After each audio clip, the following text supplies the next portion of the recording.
আসসালামু আলাইকুম everyone. Welcome to my channel Sanjum learning hub. আজকে তোমাদের জন্য নিয়ে এসেছি ২০১৭ সালের ১১ থেকে যে প্রশ্নটা পড়েছে সেটাই আজকে তোমাদের আমি সমাধান করিয়ে দেখিয়ে দিব। তো ভিডিওটি ভালো লাগলে অবশ্যই চ্যানেলটা সাবস্ক্রাইব করতে ভুলবে না। সাথে কিন্তু আমাদের ফেসবুক পেজটা ফলো দিয়ে রাখবে। আর যদি কোনো প্রশ্ন থাকে তো এই ভিডিওর কমেন্ট সেকশন অথবা চ্যানেলের নামেই আমাদের ফেসবুক গ্রুপ রয়েছে। চাইলে তোমরা সেখানে জয়েন থেকে জানাতে পারো। এখন বলি, যেহেতু পরীক্ষার আর বেশি দিন সময় নাই, এর ভিতরে তোমাদের কার কি প্রশ্ন অসুবিধা তো অবশ্যই কিন্তু কমেন্ট করে জানাতে পারো। সেটার উপরে আমরা সমাধান দেওয়ার চেষ্টা করব। এখন প্রশ্নটা কিভাবে এসেছে? প্রশ্নটা এখানে বলছে, নিম্নের উপাত্ত থেকে সমান শ্রেণীব্যাপ্তির সহ ৬টি শ্রেণী বিশিষ্ট একটি গণসংখ্যা নিবেশন প্রস্তুত করো এবং এর ভিত্তিতে একটি গণসংখ্যা বহুভুজ অঙ্কন করো। নিচে কিন্তু দেয়া রয়েছে উপাত্তগুলো। এখন উপাত্ত থাকা বিশ্লেষণ করে আমরা গণসংখ্যা নিবেশন তৈরি করব। এরপরে কি করতে বলছে? বহুভুজ অঙ্কন করো। এখন এখানে কয়টা উপাত্ত রয়েছে? সর্বপ্রথম এটা গুণে দেখতে হবে। ১, ২, ৩, ৪, ৫, ৬, ৭, ৮, ৯, ১০। তো ৩ সারি রয়েছে, ৩ × ১০ = ৩০। এখানে আমরা সমাধান বলে লিখব।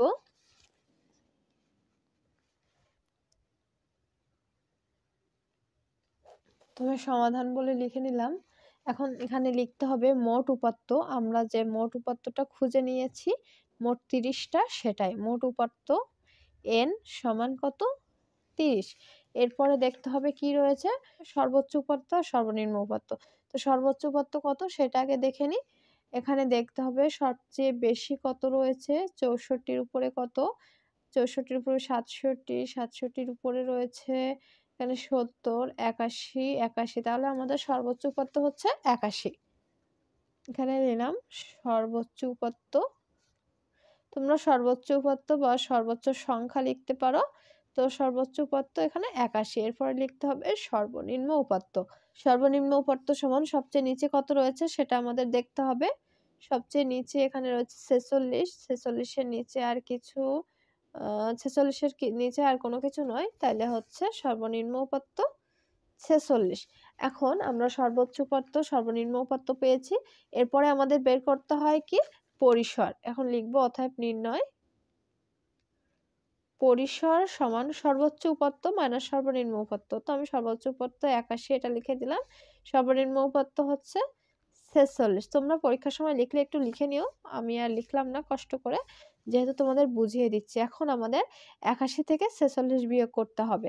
৮১ থেকে ৪৬ বিয়োগ করলে আসতেছে আমাদের ৩৫। তো ৩৫ আমরা দিয়ে দিলাম পরিসর। এখন আমাদের এখানে প্রশ্ন দেওয়া রয়েছে ৬ শ্রেণী বিশিষ্ট, অর্থাৎ ৬ শ্রেণীর সংখ্যা দেওয়া রয়েছে। তাহলে আমাদের বের করতে হবে কি?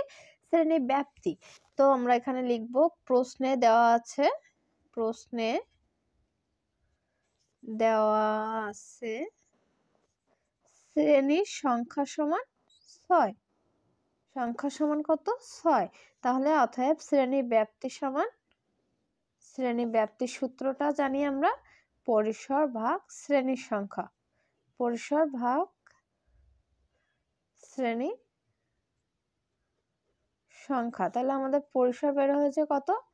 ৩৫ আর শ্রেণীর সংখ্যা হচ্ছে ৬। দিয়ে দিলাম। এখন ৩৫-ে আমরা একটু ৬ দিয়ে ভাগ করি। ৩৫ ভাগ ৬ আসছে ৫.৮৩। ৫.৮৩ সমান সমান আমরা দিব ৬। কারণ এখানে লিখতে হবে যে ৫.৮৩-এর পরবর্তী পূর্ণ সংখ্যা। পরবর্তী পূর্ণ সংখ্যা। কারণ আমরা কোনোভাবেই কিন্তু দশমিকের সংখ্যা দিয়ে আমরা শ্রেণী ব্যাপ্তি বের করতে পারবো না।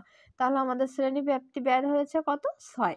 তাহলে আমাদের শ্রেণীর সংখ্যা প্রশ্ন দেওয়া ছিল ৬ আর শ্রেণী ব্যাপ্তি বের হয়েছে ৬। তাহলে আমরা ৬ শ্রেণী ব্যাপ্তি নিয়ে গণসংখ্যা সারণীটা তৈরি করি। এখন এখানে লিখতে হবে প্রথম শ্রেণীর নিম্নসীমা,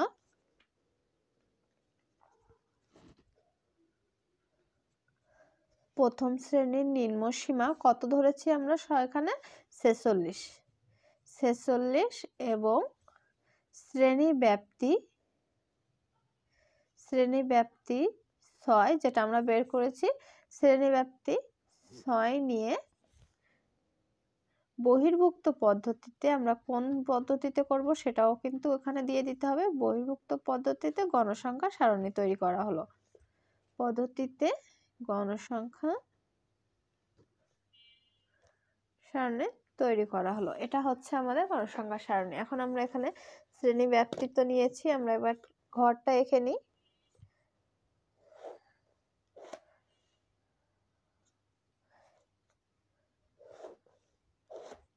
এক, দুই, তিন, চার,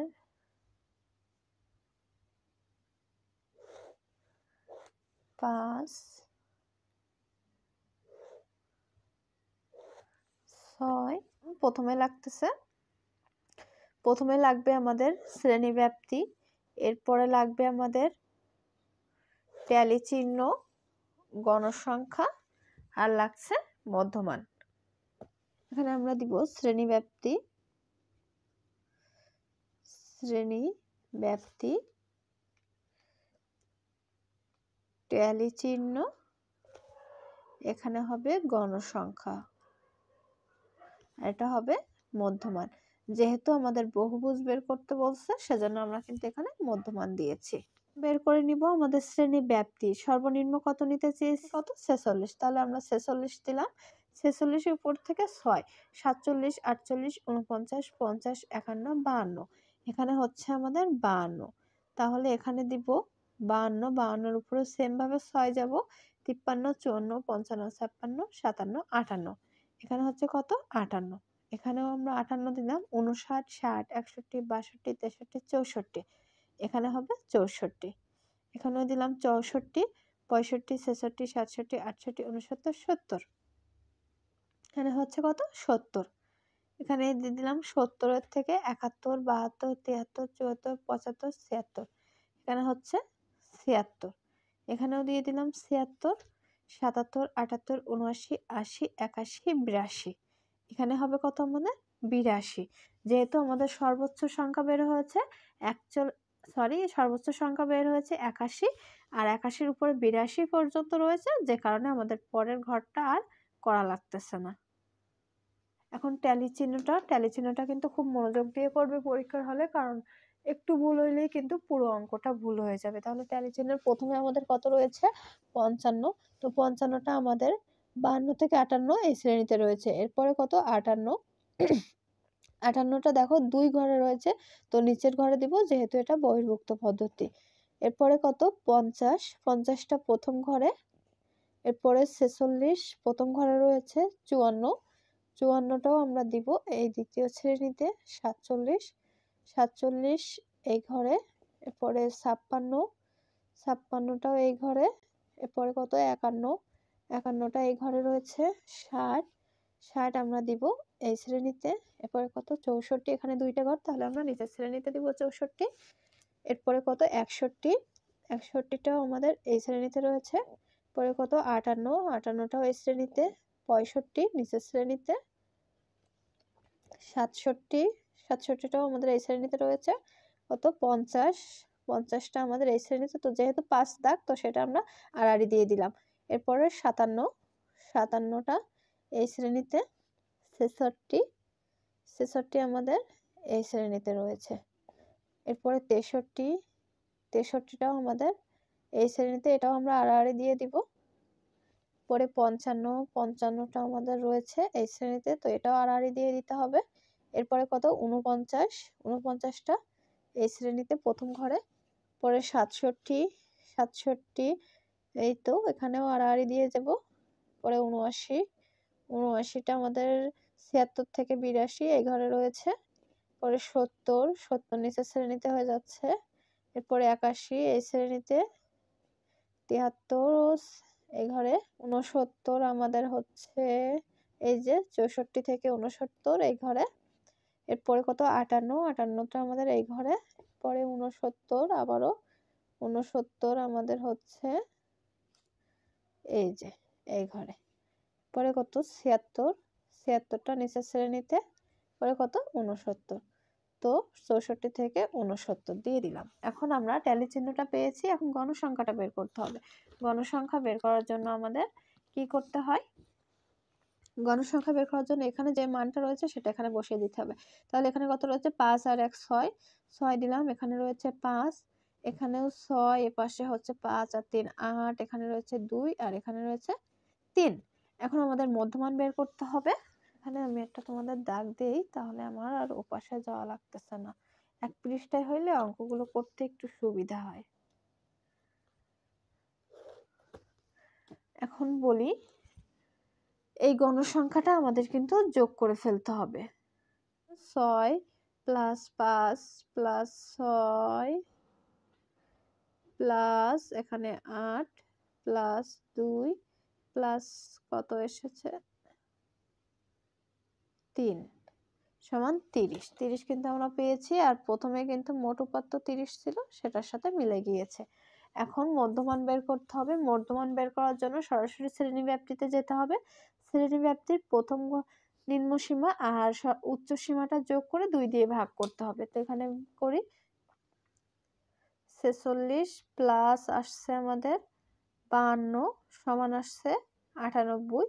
এটারে আমরা ভাগ করব কত দিয়ে? 2 দিয়ে। তাহলে মধ্যমান হচ্ছে 49। পরের শ্রেণীতে 52 প্লাস 58 যোগ করতে হবে। 52 প্লাস 58 ভাগ 2 দিলে আসছে 55। এরপরে 58 প্লাস 64, 58 প্লাস 64 ভাগ 2 সমান আসছে 61। এরপরে কত? 64 প্লাস 70, 64 প্লাস 70 সমান আসছে 134 ভাগ 2। এখানে আসবে আমাদের 67। পরের ঘরে 70 প্লাস 76, 70 প্লাস 76 সমান 146 ভাগ 2। এখানে আসছে 73। পরের ঘরে আসবে আমাদের 76 প্লাস 82, 76 প্লাস 82 সমান করার পরে দিলাম ভাগ 2 দিয়ে, তারপরে এখানে আসছে 79। এটা হচ্ছে কিন্তু আমাদের মধ্যমান। তাহলে আমাদের যে গণসংখ্যা সারণী বের করতে বলেছিল সেটা কিন্তু আমাদের শেষ হয়ে গিয়েছে। তো এর ভিতরেও যদি কোনো বুঝতে অসুবিধা থাকে তো কমেন্ট করে জানাতে পারো। তো এখন আমাদের কাজ প্রশ্নে যেটা বলছে সেটা। প্রশ্নে বলছে যে এর ভিত্তিতে একটি গণসংখ্যা বহুভুজ অঙ্কন করো। আমরা তো গণসংখ্যা নিবেশন প্রস্তুত করলাম, এই পর্যন্ত শেষ করেছি, এবং এর ভিত্তিতে একটি গণসংখ্যা বহুভুজ অঙ্কন করো। তাহলে গণসংখ্যা বহুভুজ অঙ্কন করার জন্য আমাদের ছক কাগজ লাগবে। তো আমি একটা ছক কাগজ নিলাম, আর এই যে একটা দেখতে পাচ্ছ আমার যেহেতু লম্বা কাগজ, প্রথম দিন একটা করে ফেলেছি, নিচে যে জায়গাটুকু রয়েছে এখানে আমি আজকেরটা করব। এটা কিন্তু আগে আমার চ্যানেলে ভিডিও রয়েছে অভিজ রেখা অঙ্কন মধ্যমা থেকে, চাইলে তোমরা ভিডিওগুলো দেখে নিতে পারো। বহুভুজ অঙ্কন করার জন্য আমরা এভাবে একটা দাগ দিয়ে দিব। এভাবে আমরা একটা প্রথমে দাগ দিব। এখন এভাবে উঠিয়ে দিলাম, নিচে একটু লম্বা করে, উপরের দিকে আর একটু জায়গা ফাঁকা রেখে। এখানে হবে ও, এখানে হবে হচ্ছে এক্স, এপাশে হচ্ছে ওয়াই। নিচে আমরা দিব মধ্যমান, আর এপাশে হবে আমাদের কত? গণসংখ্যা। তো মধ্যমানটা আমাদের কত? 49। প্রথমে 5 দাগ, অর্থাৎ এইখান থেকে এখান পর্যন্ত আমরা একটা দাগ দিয়ে দিলাম, এটা ফাঁকা রেখেছি। এরপরে 49। তো মধ্যমান যেহেতু, এটা ফাঁকা রেখে আমরা এখান থেকে দিব 49। নিচে রয়েছে 55, 55, তারপরে 61, এটা হচ্ছে 61, পরে 67, এখানে হবে 67। আমি 5 বর্গ সমান 5 একক নিয়েছি। এরপরে হচ্ছে আমাদের 73, এরপরে 79। এটা হচ্ছে আমাদের মধ্যমান গেল। আমি এখানে একটু তোমাদের মধ্যমান বলে লিখে দিই, তাহলে তোমাদের মনে থাকবে। আর এপাশে যাবে আমাদের গণসংখ্যা। গণসংখ্যাটা আমাদের প্রথমে কত রয়েছে? 6, আর সর্বোচ্চ গণসংখ্যা রয়েছে 8। এটা কিন্তু তোমরা একটু বুঝেই নিবে। তো সর্বোচ্চ 8, তাহলে আমরা এখানে একটু গ্রাফ আকারে নিই। 1 2 3 4 5 6 7 8, 8 নিলে আমাদের কিন্তু এখানে বেশি হয়ে যাচ্ছে। যেহেতু এখানে আমার গণসংখ্যা আর সর্বোচ্চ রয়েছে 8 পর্যন্ত, তাহলে আমি এখন তোমাদের নিব 4 বর্গ সমান 1 একক ধরে, আর নিচেরটা নিয়েছি 1 একক সমান 1 একক, অর্থাৎ 5 বর্গ সমান 5 একক ধরে। গণসংখ্যাটা নিব আমরা 4 বর্গ সমান 1 একক ধরে। তাহলে 4 বর্গ আমার কোথায় হচ্ছে? এখানে দেখো 1 2 3 4, 4 এটা হচ্ছে আমার 1। এখানে আমি বসিয়ে দিলাম 1। আর তারপরে আবার 4 পর্যন্ত যাব। 1 2 3 4, 1 2 3 4, এটা হচ্ছে আমাদের 2। এই জিনিসটা বলি, পরীক্ষায় গ্রাফ তো আর আমাদের এত বড় দিবে না, এমন ছোটই কিন্তু দেয়। তো সেটার উপর তোমরা নির্ভর করবা যে কয় বর্গ সমান কত একক ধরলে তোমরা এই গ্রাফটার ভিতরে মূল অঙ্কটা কমপ্লিট করে ফেলতে পারবে। তো আমি যেহেতু এতটুকু জায়গা ব্যবহার করব, এটার ভিতরে আমি কিভাবে সর্বোত্তম ব্যবহার করতে পারি সেটাই কিন্তু তোমাদের দেখিয়ে দিলাম। এখন এরপরে আবারও আমরা 4 ঘর যাব। তাহলে 1 2 3 4, এই যে এটা হচ্ছে 4, তাহলে এখানে হচ্ছে আমাদের 3। আবারও যাই আমরা 1 2 3 4, এটা হচ্ছে 4, তাহলে এখানে হচ্ছে আমাদের 4। 1 2 3 4, এখানে হচ্ছে 5। এরপরে 4 পর্যন্ত গেলে 6। 1 1 2 3 4, এটা হচ্ছে আমাদের 7। 1 2 3 4, এখানে হচ্ছে আমাদের 8। 8-এর উপরে আর যাওয়ার দরকার নাই, কারণ আমার সর্বোচ্চ গণসংখ্যা 8 রয়েছে। তাহলে আমরা গণসংখ্যা বহুভুজটা কিভাবে অঙ্কন করব? প্রথমে এখানে এভাবে আড়াআড়ি করে দুইটা দাগ দিয়েছি, আর এখানে দিয়েছি 49। তাহলে এই শ্রেণীটা আমাদের 49। 49 শ্রেণীর গণসংখ্যা কত দেখতে হবে? 6। 6 গণসংখ্যা হইলে আমার এখানে 6 কত দাগ রয়েছে? এই যে 6 দাগ। তাহলে 6 সরাসরি 49-এ আমরা এখানে একটা এভাবে ছিদ্র দিয়ে দিলাম, এভাবে আমরা একটা ফোঁটা দিয়ে দিলাম। এরপরে কত? 55 ঘরে রয়েছে 5। 55 ঘরে 5 আমাদের কোথায়? এই যে 5, এই 5 সরাসরি আমরা এই 55 ঘরে একটা এভাবে ফোঁটা বসিয়ে দিলাম। এরপরে 61 ঘরে 6, তাহলে আমাদের 61 ঘর এটা, এখান থেকে সরাসরি 6 গেলাম। 6 গেলে এই যে 61 ঘরে 6 গেলে আমাদের এখানে একইভাবে একটা ফোঁটা দিতে হবে। এরপরে 8, সর্বোচ্চ 8, তো 67 ঘরে সরাসরি আমরা 8 পর্যন্ত গেলাম। 8 পর্যন্ত গেলে আমাদের এখানে আসছে এই যে এই শ্রেণীটা হচ্ছে আমাদের 8। এরপরে 2, 73 ঘরে, তো 73 ঘরে 2 আমাদের 2 আসছে, এখানে দেখতে হবে এই যে এই হচ্ছে আমাদের 2। তো 2 এর এখানে এভাবে একটা ফোঁটা দিলাম। এরপরে কত? 3। 3 79 ঘরে আমরা 3, এই যে 3 সরাসরি 3 এর এখানে গেলে আমাদের আসছে এখানে। এখানে দেখি তোমাদের 2 2 যদি হয় তাহলে 2, এই যে এখানে হচ্ছে আমাদের 3। দেখতে পাচ্ছ আমি প্রথমে ফোঁটাগুলো দিয়ে নিয়েছি, এখন এটা আমি মিলিয়ে দিব। মিলিয়ে দেওয়ার জন্য এই যে এখানে দেখতে পাচ্ছ, এখান থেকে আমি এইভাবে হাতের সাহায্যে খুব সুন্দর করে মিলিয়ে দিব।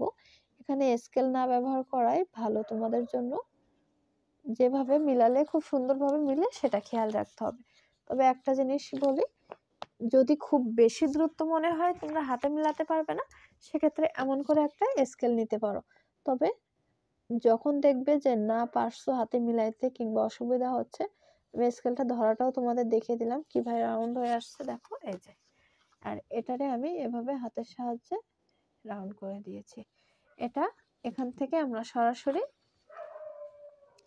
এভাবে একটা এমন করে এই যে এভাবে দাগ টেনে দিব। একইভাবে আমরা এই জায়গা থেকে শূন্য থেকে এমন করে উঠিয়ে শুরুর যে ছিদ্র বিন্দু রয়েছে সেখানের সাথে মিলিয়ে দিব। তাহলে কিন্তু আমাদের বহুভুজটা এখানে হয়ে গিয়েছে।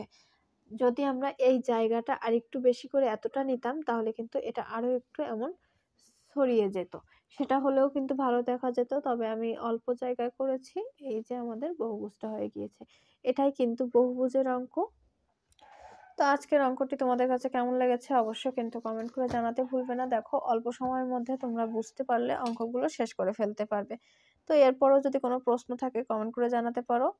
অল্প সময়ের ভিতরে তোমাদের আর কোন কোন বিষয়ের উপর ভিডিও দিলে তোমাদের কাছে মনে হয় যে আমরা খুব ভালোভাবে পরীক্ষাটা দিতে পারবো, পরীক্ষার আগ মুহূর্তে আর কোন বিষয়ের উপর ভিডিও দিলে তোমাদের মনে হয় যে না আমি পরীক্ষায় ভালো একটা রেজাল্ট করতে পারবো মনে হয়, সেটা অবশ্যই কমেন্ট করে কিন্তু জানাতে ভুলবে না। তো আজকের মতো এই পর্যন্তই, অঙ্কটা এখানে শেষ করে দিলাম। তো অবশ্যই কিন্তু আমাদের চ্যানেলটা সাবস্ক্রাইব করে রাখবে এরকম অনেক অঙ্কের সমাধান পেতে। তাছাড়াও আমাদের চ্যানেলে কিন্তু সব বিষয়ে ভিডিও আপলোড দেওয়া রয়েছে, সামাজিক পরিসংখ্যানে, এমনকি প্লেলিস্ট আকারেও দেওয়া রয়েছে। আর এবং আমাদের চ্যানেলটা রয়েছে, অবশ্যই চ্যানেলটাতেও ফলো দিয়ে রাখবে।